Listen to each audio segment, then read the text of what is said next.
seueur.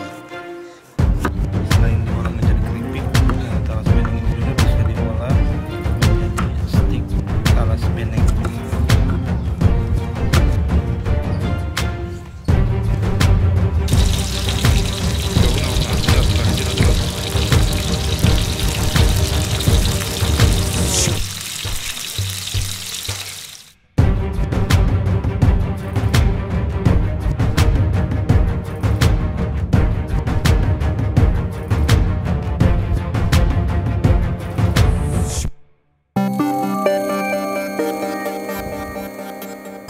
Pandeglang sebagai kota santri di Provinsi Banten.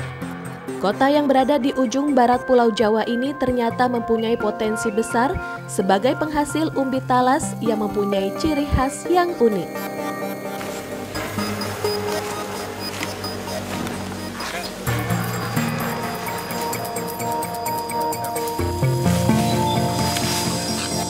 Berbeda dengan episode sebelumnya, kali ini tim Inframerah mencoba menelusuri sejarah mengenai talas beneng yang menjadi ikon baru kota Pandeglang.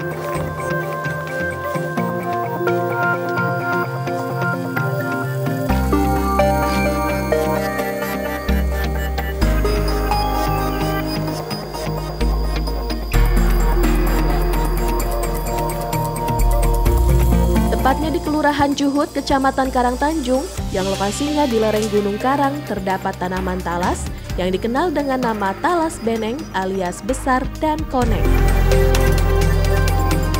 Talas yang ditanam di lereng Gunung Karang ini diberi nama talas beneng karena berat umbi talas beneng bisa mencapai 15 kg per pohon dan warnanya kuning. Tim Inframerah mencoba menelusuri sejarah talas beneng ini langsung ke kebun talas milik Haji Ahmad Dimyati dan langsung berbincang-bincang dengan Haji Dimyati. Menurut Haji Dimyati, nama asli talas beneng adalah Rabiin. Dahulu, tanaman ini tumbuh liar di kebun dan pekarangan penduduk. Bahkan hanya beberapa keluarga yang menanam talas beneng. Assalamualaikum warahmatullahi wabarakatuh. Kembali lagi bersama saya Kang Riri di channel Infrared. Kali ini episode yang sangat spesial, masih di sekitaran Gunung Karang. Kali ini saya sudah ditemani dengan siapa, Pak Haji? Pak Haji Dimyati. Jadi beliau ini adalah salah satu dulunya penggagas penanaman talas beneng, di mana talas beneng ini adalah menjadi suatu ikon dari Kabupaten Pandeglang untuk pangan ciri khas, Pak Haji ya, seperti itu.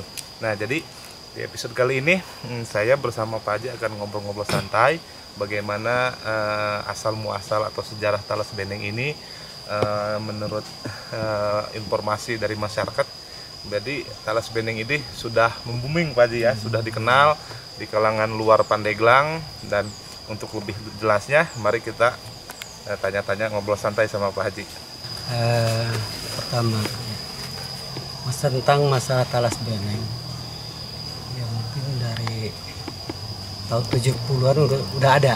Oh, dari tahun 70. Udah ada, cuman dulu itu tanaman liar. Oh, tanaman liar. Hanya untuk dimakan, nggak bisa diolah. Oh, tidak bisa. Paling kita direbus, dimakan, dikukus, hanya segitu aja. Ya, itu tahun 2000 ke sini. Awal 2000. Awal 2000 lah mulai yang nanam. Tanam di kebun kandang, di produksi biasa. Di produksi. Ya. Jadi saya juga alhamdulillah ikut nanam. Pada waktu itu dikasih bantuan oleh kabupaten kurang lebih 12 juta untuk menanam talas beneng. Oh, talas beneng. Ya. Jadi bantuan khusus dari pemerintah. Khusus, itu dari Dinas Pertanian. Dari Dinas Pertanian. Itu Pak Haji bisa diceritakan gimana awalnya itu bisa menjadi satu ikon makanan khas Pandeglang, talas beneng itu. Tadi kan Pak Haji bilang ada itu dari tanaman liar, yang tadinya tidak bisa diolah dan tidak bisa diproduksi untuk menghasilkan seperti itu, Pak Haji. Nah, udah begitu. Jadi mulai nanam, masyarakat rame-rame. Yang paling banyak saya kurang lebih 2 hektar saya nanam ya. Oh, 2 hektar. Oh. Itu mulai tanam saya dikasih pupuk kotoran kambing. Dari pemerintah? Enggak, kalau pupuknya Oh, dari sendiri ya, pribadi. kita hanya menyediakan bibit aja. Oh. Ya. Oh, jadi masyarakat pun setelah Pak Haji menerima bantuan ikut banyak menanam. Banyak. Oh, gitu. Terus untuk pemasarannya sendiri itu gimana Pak Nah, Haji? itu pemasarannya hanya sekitar Pandeglang mungkin ya. Oh, Dulunya itu. dulunya. Oke, setelah saya panen raya itu diolah di sini. Harganya pada waktu itu Rp1.000 per kilogram Per itu kilo. gelondongan. Oh, Pinggir gelondongan. jalan, bukan di kebun tuh, di pinggir jalan. Oh, di pinggir jalan harganya Rp1.000, Rp1.000 per kilo. Setelah panen kita bawa ke Bogor hasilnya. Dibawa ke Ya, luar kota ke Pandeglang. luar kota Pandeglang, karena di Pandeglang itu belum ada yang olah. Oh. Mungkin nggak tahu apa ya, nggak ada alatnya mungkin. Apakah kurang tahu cara pengolahannya? Oh iya iya. Ya. Oh jadi Paling di Pandeglang itu kita bikin keripik aja, keripik. segelitir kelompok. jadi Tani. sahabat infrared dimanapun berada, jadi talas beneng ini pertama kali ditanam di sini itu masyarakat untuk pengolahannya kurang begitu tahu, makanya tadi menurut Pak Haji dibawalah ke luar atau kota, tepatnya di Kabupaten Bogor. Terus Pak Haji itu selain untuk konsumsi biasanya kan talas beneng itu kan bisa dijadikan beberapa makanan. Ya betul. Yang paling khas di sini itu talas beneng itu biasanya diolahnya itu Diolahnya itu kalau dibawa ke Bogor itu bikin brownies Bogor, bikin brownies bikin Bogor. bolu Bogor. Oh, bolu Bogor. Iya, lapis Bogor. Padahal hasilnya itu dari Pandeglang. Tapi dibawa keluar. Mau keluar. Iya, iya. Yang punya nama Bogor akhirnya, bukan Pandeglang. Wah, itu adalah yang salah satu yang Itulah. harus Nah, kita tahu sebenarnya ya. Jadi talas beneng itu proses penanaman pertama kalinya itu yang mengolah adalah masyarakat di sini di Kabupaten Pandeglang, tepatnya di Gunung Karang, di kampung apa ini Pak Haji tepatnya? Kelurahan Juhut. Kelurahan Juhut. Nah, jadi sangat disayangkan sebenarnya, makanya mudah-mudahan hari ini kita terus akan ngobrol dan bincang sama Pak Haji. Setelah itu mungkin nanti kita akan melihat proses ini ya Pak Haji, pengambilnya bentuknya seperti apa, karena talas beneng itu sangat luar biasa. Terus Pak Haji, selain talas beneng bisa diolah menjadi beberapa panganan daerah ya sekarang. Itu awal pertama kali pemerintah tertarik dengan talas beneng itu seperti apa Pak Haji? Ya, tertariknya awalnya itu dia nyobain makan. Oh, makan. Untuk kunjungan ke Kampung Domba, karena kan suka rame di Kampung Domba itu. Dicoba dikasih kukusnya. Oh, kukus. Dikasih keripiknya. Kasih keripiknya. Iya. Oh, Dari situlah mulai tertarik. Jadi boomingnya mulai dari situ. Mulai dari situ. Alhamdulillah saya juga itu waktu boomingnya saya nanam 1,5 hektar dari kabupaten, dari provinsi, dari pusat itu nyampe ke sini. Saya diolah di sini, dibikin gaplek di sini, dibawa ke rumah udah kering. Oh iya iya. Terus kalau yang dari pemerintahan kabupaten sendiri atau dari pusat pernah ke sini Pak Haji? Pernah. Ataupun Pak Haji pernah diundang ke?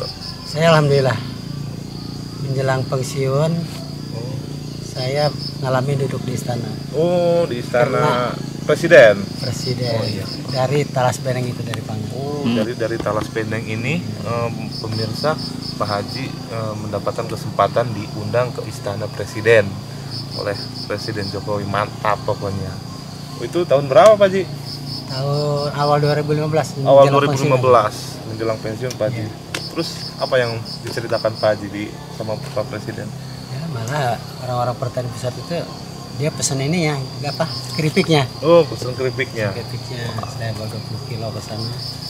Dibagi-bagi mulai. Alhamdulillah sih. Alhamdulillah. Postur tanah ya. Karena jangan jauh-jauh. Luar dari Kelurahan Juhut aja, dari sini sana. Sampai Cilaja aja, Kelurahan Cilaja. Itu gatel. Padahal gampang itu. Direndam pakai kapur. Setelah kita olah, kita parut, ya, Heeh. direndam pakai kapur, itu hilang gatalnya. Oh, jadi emang beredar informasi katanya kalau talas beneng itu kan hanya khusus di Gunung Karang. Selain di luar itu talasnya gatal dan tidak bisa diolah. Nah, informasi yang luar biasa dari Pak Haji, sebenarnya bisa Pak Haji ya. Bisa juga. Cuman katanya pas proses setelah diolah, direndamnya itu dengan air kapur. Air kapur. Oh, itu adalah informasi yang luar biasa. Jadi dimanapun juga bisa ya.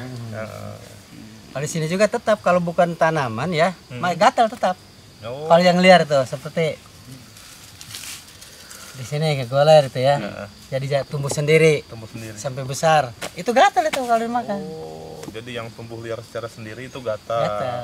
Beda sama yang ditanam. Yang ditanam. Oh, jadi yang tumbuh liar itu, yang tidak ditanam itu bisa gatal katanya, dan kalau yang ditanam itu nggak gatal katanya gitu.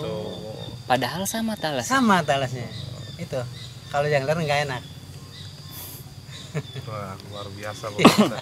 Pemirsa dimanapun berada, ini adalah saya sudah mendapatkan contoh dari talas beneng. Nah, kata Pak Haji ada perbedaan. Ini talas beneng yang ditanam secara pribadi itu bisa diolah dan tidak gatal. Terus kalau yang secara liar Pak Haji ya, tumbuh liar itu gatal, dan contohnya seperti ini yang gatal Pak Haji ya. Ini yang gatal, pemirsa. Nah, terus tadi ada informasi juga kalau untuk nanam talas beneng itu si batang ini nggak boleh jangan dipotongin. Ya, kalau udah tumbuh ya. Kalau udah tumbuh itu jangan dipotongin supaya tidak gatal. Nah, jadi bisa dilihat ini contoh dari talas beneng yang tumbuh liar dan ini gatal. Kalau ini bisa diolah Pak Haji?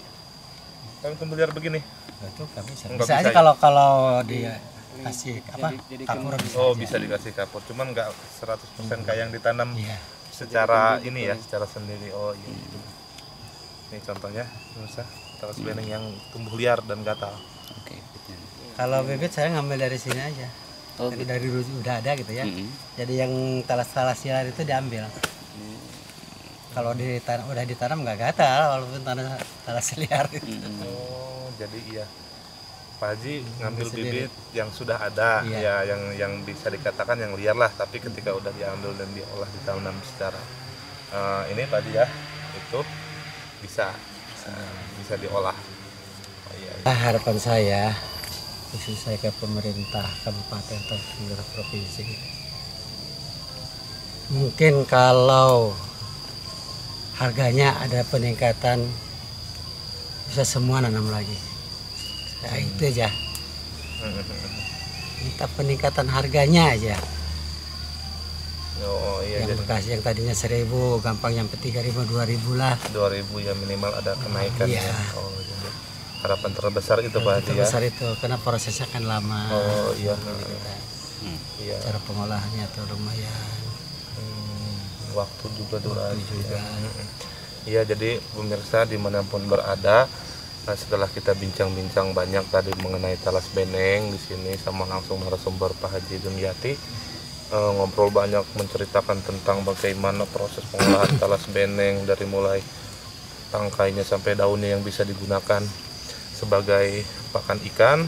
Terus tadi Pak Haji bercerita bahwa berharap besar kepada pemerintah baik kabupaten maupun provinsi, karena talas beneng ini sudah terkenal ya Pak Haji ya, sudah tahu lah, bahkan di pusat pun gitu ya, sempat presiden pun sudah tahu. Jadi pengen ada kenaikan dari harga, karena durasi waktu pengolahan dari mulai penanaman sampai ke pengolahan jadi tepung jadi bahan makanan itu prosesnya memakan waktu.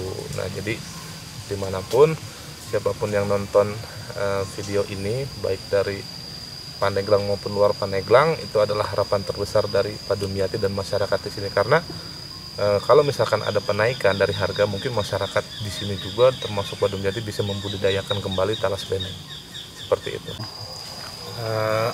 Pak Haji Dimyati, saya bersama seluruh kru mengucapkan terima kasih banyak atas informasinya yang telah disampaikan kepada kami tentang talas beneng ini.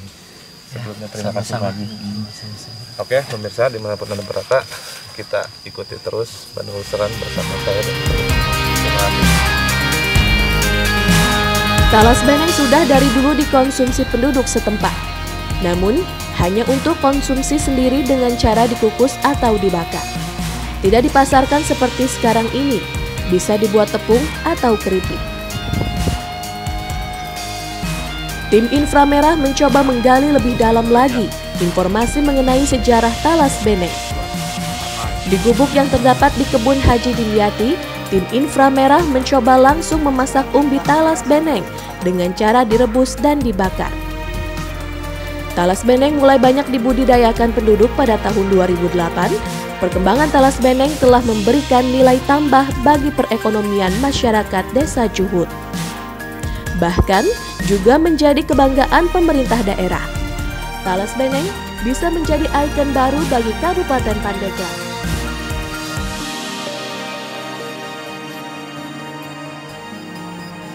Nah, bagi dulur Infra Merah yang menonton video ini, barangkali ada yang ingin mencoba rasa khas dari talas beneng. Datang saja langsung ke Desa Juhut, Kecamatan Karangtanjung, Kabupaten Pandeglang, Provinsi Banten. Dan jangan lupa like, share, dan subscribe channel Infra Merah.